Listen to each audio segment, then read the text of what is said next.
جو لڑکے گئے ہوئے ہیں نا کافی پڑھنے سے، تو ان کے اندر یہ چیز ہو گئی ہے کہ وہ یہ کہتے ہیں کہ جو شراب تھوڑی مقدار میں ہے نا وہ جائز ہے، جو نشہ نہ کرے.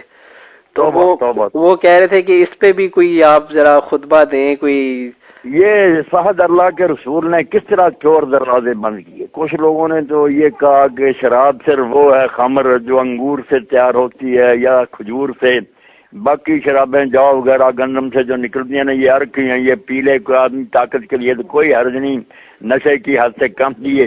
مگر اللہ کے رسول نے بالکل اللہ کی دی ہوئی حکمت سے ایسے کلیے بیان فرمائے کہ کوئی پینے والی چیز، کلو شراب، کوئی پینے والی چیز جو ہے نا آدمی کو نشہ کرے وہ حرام ہے.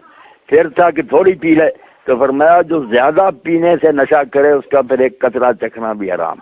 ایسی واضح ہدایتیں دے دیں جس کے بعد شاہ ولی اللہ رحمۃ اللہ علیہ کہتے ہیں آج کوئی ان باتوں کو نہ مانے اور کہے تھوڑی پی لیں وہ نجات نہیں پا سکے گا. یہ متواتر اور مستفیض ہو گئی، عزیزیں مشہور ہو گئیں، بندے بندے تک پہنچ گئیں کہ کسی چیز سے نچوڑی جائے، کشید کی جائے، یہ نہیں دیکھا جائے گا نشہ ہوتا اس سے.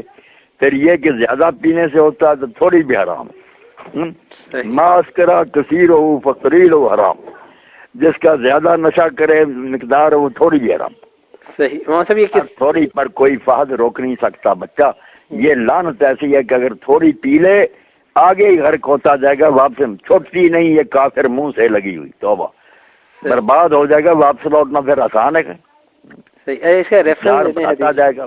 حدیث شریف کا ریفرنس بتا دیں کہ کس بک میں؟ حدیث شریف دنیا کی ہر کتاب میں موجود ہے. سلسلۃ الحدیث صحیحہ جو ہے نا علامہ البانی کا صحیح الجامع صحیح، اس میں یہ الفاظ ہے نا کل شراب اسکرا کثیر و بکریل و حرام، ان لفظوں سے مل جائے گی ہر کتاب.